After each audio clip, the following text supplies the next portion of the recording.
Hello and welcome to Tomlin's Harmonica Podcast. This is the place to be for a variety of harmonica-related content, including interviews, lessons, and discussions about all aspects of harmonica playing. This podcast is brought to you by the Tomlin Harmonica School, where I provide a step-by-step curriculum for beginners to advanced intermediate players, as well as personalised feedback and all the resources you need to get better at blues harmonica. To find out more, go to tomlinharmonicaschool.com. This week's podcast is part of a series where I'll be interviewing beginners rather than pros.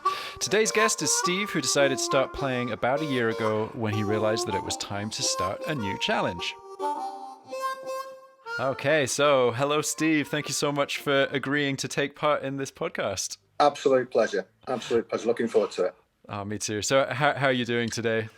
I'm all right. Just looking forward to having a chat about music and so on and so forth. And let's see where this ends up. I mean, I've listened to a lot of podcasts of all kinds of things, and I get a lot of fun out of it. Brilliant. So yeah. Very cool. So before we get started into the nitty-gritty of the harmonica stuff, why don't you tell us a little bit about you, where you're from, what you do? Okay. Well, I live in Lancashire. I'm originally grew up in Leicestershire in the Midlands, but I live in Lancashire now with Gail, my fiance. Got a daughter and two grandchildren, and I drive a truck for a living. So second career, I was in sort of sales management before that for donkey's years. I then got disillusioned with that and wanted less responsibility for the same money, and I drive a truck for the Spar convenience store chain. So that's what I do now. Brilliant. Does that give you lots of practice time? It does. We have to take breaks by law. And rather than just sitting there looking at people's dinners on Facebook, I decided last year I went on a trip with a friend, a lot of friends, and we ended up sat in a field in North Wales drinking beer before we walked up Snowdon the next day. And one of my friends brought out a guitar, and I was looking at him thinking, I didn't know he could do that. I was absolutely gobsmacked, and we were playing along. He hit no bum note, but it was good. We had literally a couple of beers, and we were singing along to Foo Fighters songs, and it was really good because we hadn't seen each other for a long time. And it played on me, and I'd never learned a musical instrument. Music's been a massive part of my life, all my life. My father was a professional musician back in the 40s and 50s, and I'd never really never even attempted to play anything. So I thought, what can I do? So I thought, what's cheap and what looks easy? And harmonicas are relatively inexpensive, but they're not easy. How hard can it be? That was my thinking at the time. Oh man, that is such a classic. It's like, oh well, it's small. It must be easy. No, it really is. So, what did your dad play? He played trumpet. Started in the dance bands in the 40s, just after the war, and he toured. Played for the BBC in the 50s at the Palladium, that kind of place, supporting all the big American acts when they came over, like people like Sinatra, people like Doris Day. Played with Nat King Cole, all the sort of the big sort of 1950s big band singers. And that was where I grew up, and he was very good. But he saw the end of swing when rock and roll was starting, and decided to leave it. And he became a pub landlord. And it was after that when I came along in sort of the mid '60s. Okay. So yeah, it was all good. So you always encouraged me to listen to as much music as I could. So classical, rock, jazz, big band. I still like big band music. Still do. Always have done. Very cool. But so he encouraged you to listen, but there was no pressure to pick up an instrument. No, not really. I don't know what it was. It was just one of those things. It just never happened. I was busy doing other things. Mm-hmm. But it was always that legacy of music in the family. My brother, he started to learn to play the clarinet. He was a lot older than me. And he used to get lessons off Ronnie Scott. That's pretty cool. Yeah, yeah, that's one name drop. The other one was my mother once. Nat King Cole once bummed a cigarette from my mother at the back stage of the Palladium. Oh, that's brilliant. Yeah, those are some pretty serious name drops within the Yeah, first 5 absolutely. minutes. I'll try my best not to do it anymore. It's terrible when people do that. Oh no, it's brilliant. It's brilliant. So, did you said that you've been playing for about a year? Is that right? It's sort of. I started about just before Christmas, and basically I looked at a few videos on YouTube about it, and I saw a couple of Adam Gusso, and I thought, okay, what should I do? So I bought myself a Marine Band Deluxe, and I thought, okay, and I tried getting along with it, and I just wasn't getting anywhere. And then I found your videos, and then I started right from the very, very beginning of it and working through with that, doing your school, which is, I'm getting there now. But the thing was, I was never really into blues music. I've always had lots of taste, but my main love was kind of prog rock. So why I went into harmonica, I don't know, but I just love it now, and I'm so into blues. I really am. And it's the T-shirt, the BB King T-shirt. And I listen to nothing else now. Really, really listen to nothing else. All kinds. The older blues like Muddy, and people like Sonny Boy and that. And I've really got into Paul Butterfield lately as well. Nice.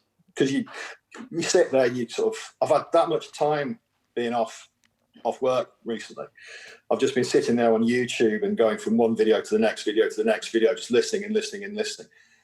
And just love it. Play it all the time. That's brilliant. That's very cool. And it's fun that you hadn't kind of come from a blues background. No, not at all. Not at all. That's very cool. So you've discovered Butterfield, Muddy Waters, the classics. Who else have been the big influences? What popped up? Oh, Charlie Musselwhite and Ben Harper. Oh yeah. That's In, Out and Gone. That is an amazing piece of music. I first heard it and I thought, is that an electric guitar?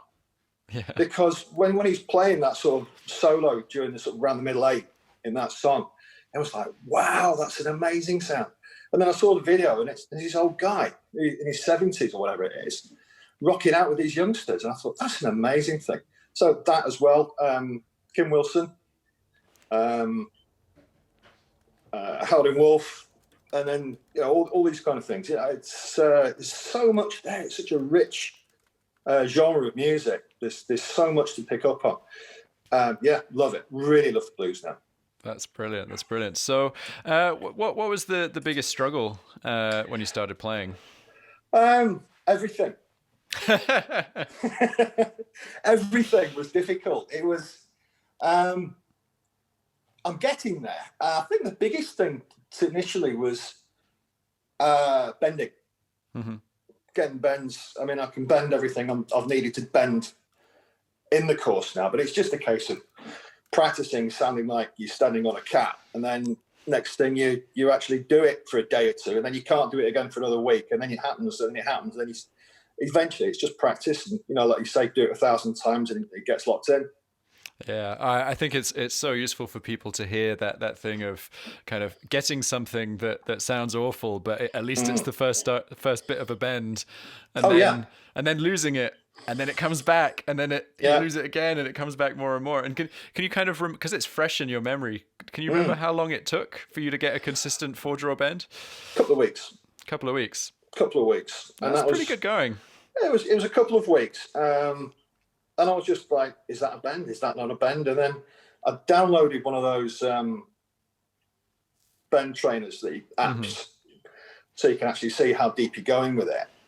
But I think the thing that helped most was there was an exercise you put on your school where you get the bend and then you play another note next to it, and then you've got to go straight back in and hit it head on. I forget what it was, but it was, I forget exactly how you did it, but it was that helped me to actually go straight into the bend, if you will. Yeah.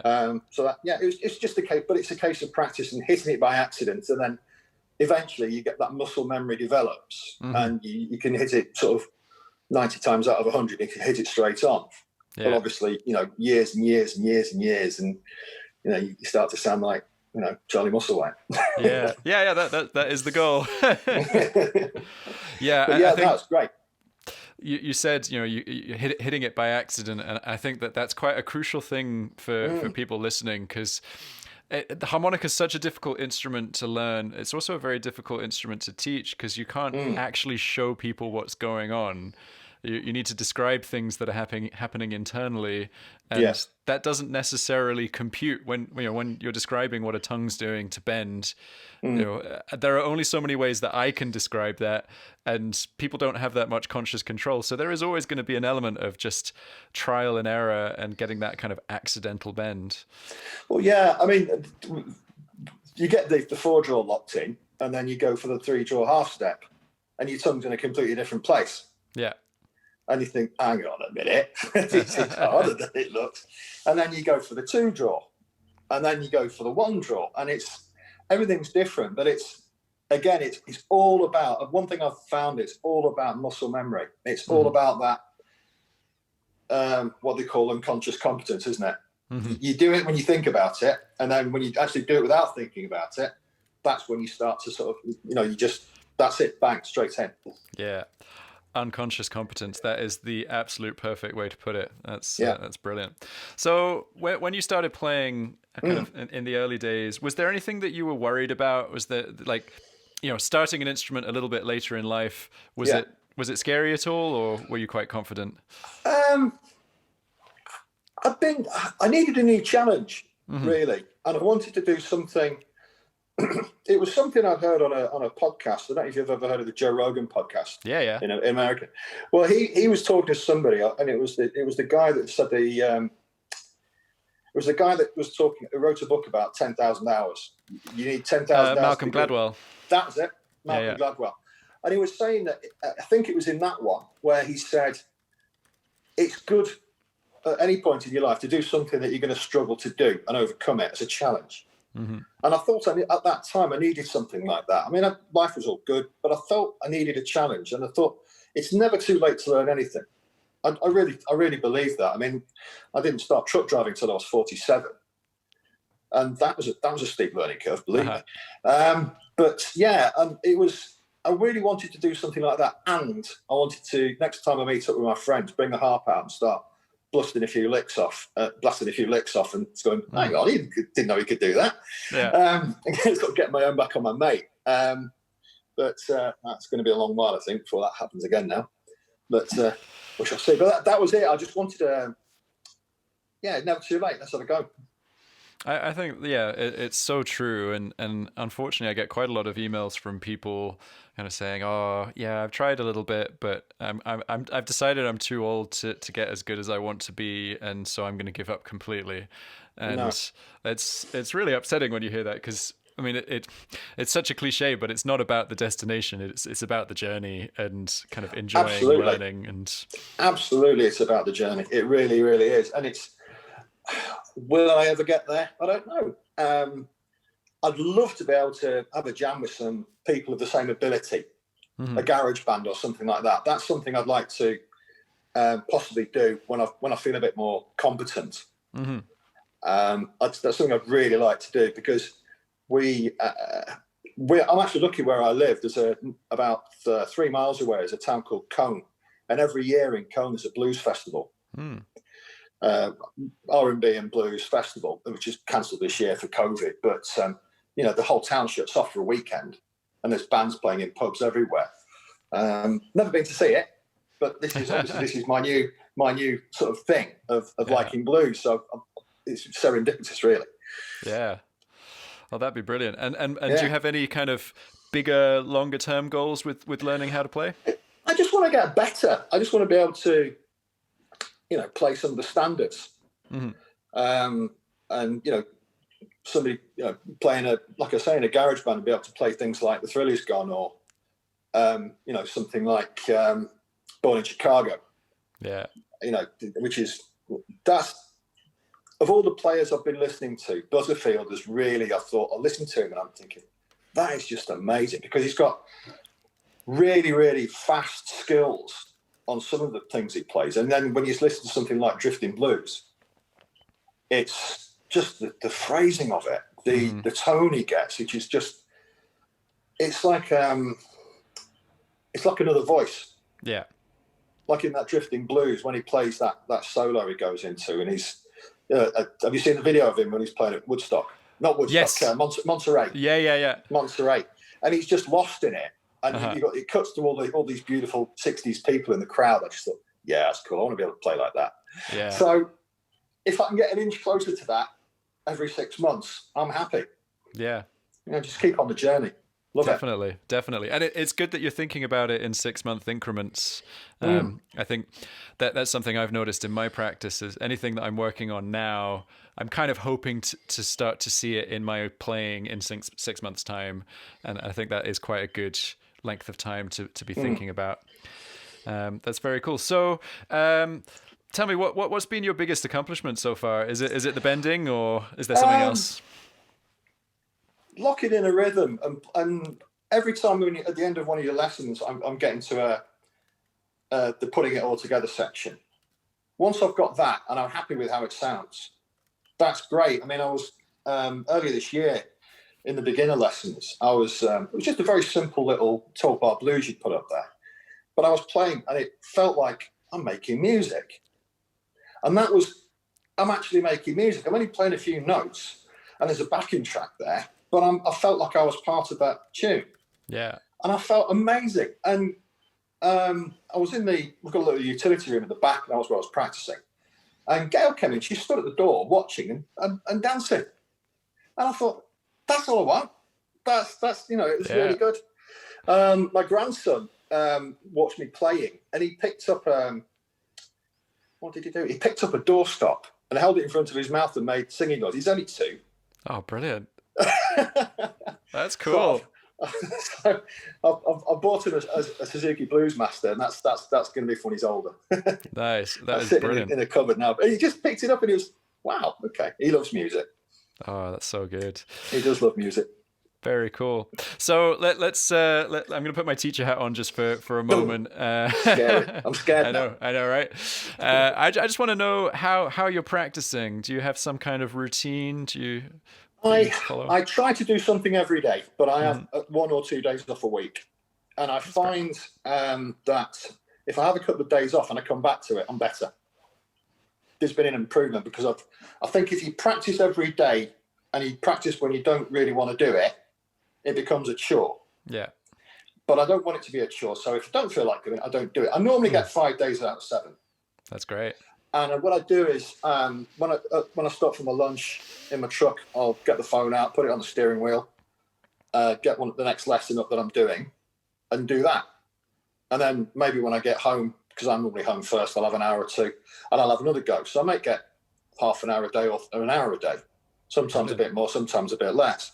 But I try to do 5 out of 7 and then have a break and then come back to it. And then I feel more enthused that way. Mm-hmm.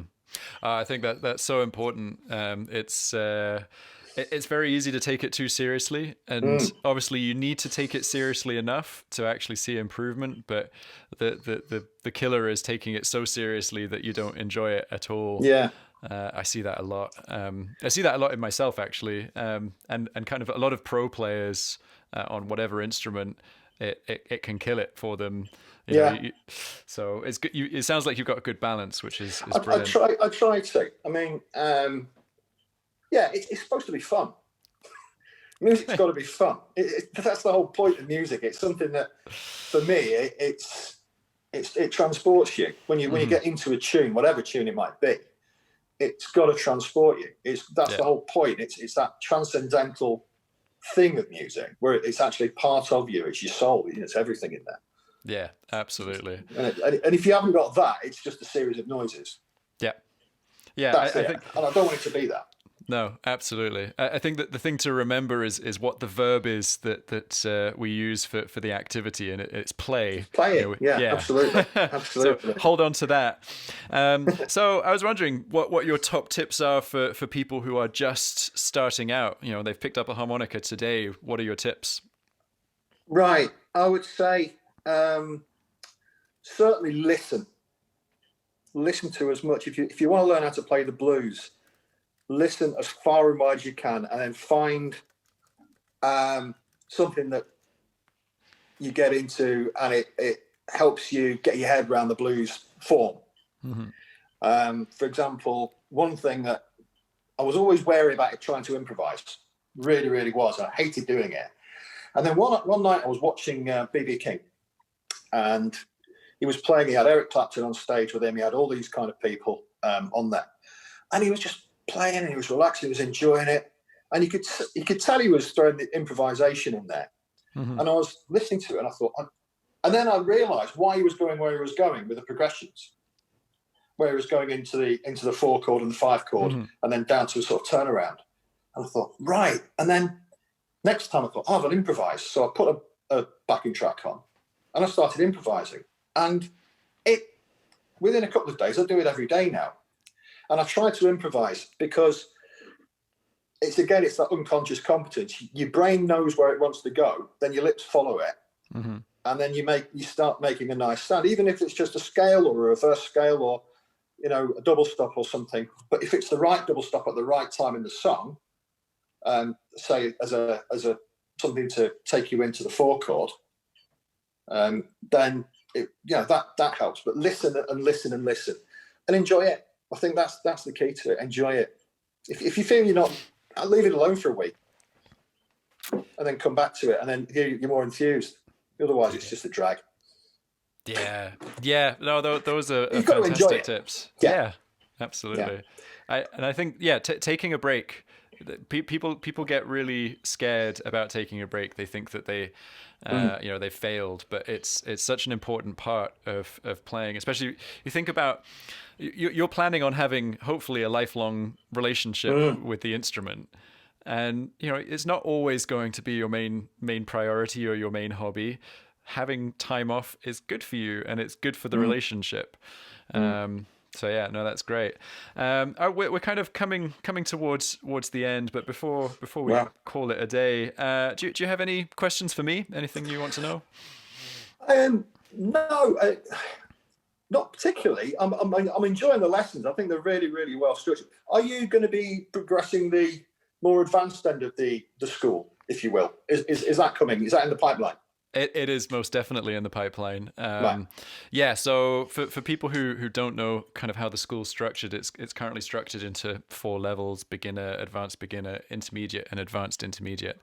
And the advanced intermediate kind of peters out, mainly because I didn't have so many of the more advanced students in the school, so it wasn't the main priority. But now there are more and more people getting to that level. I'm actually going to be completely redoing that curriculum because I've got some different ways that I'd like to teach that level, because it's been a couple of years since I originally recorded it. So I'm ready to add stuff and change things around a little bit. So that will definitely be coming. Good, excellent. Well, looking forward to that. Awesome. Well, Steve, this has been an absolute pleasure. Thank you so much for spending some time with me today. I've really enjoyed it. It's gone in a heartbeat. It really has. It really has. It really has, yeah. Fantastic. How long have we been on now? About 25 minutes? Wow. Yeah. Excellent. Really enjoyed that. Great. Awesome. Well, thank you so much. And I will see you in school. And take it easy. Happy harping. Take it easy. Thanks a lot, Cheers. mate. Bye-bye.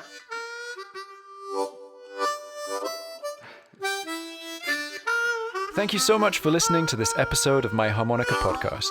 Please don't forget to subscribe and leave a review on your podcast service of choice.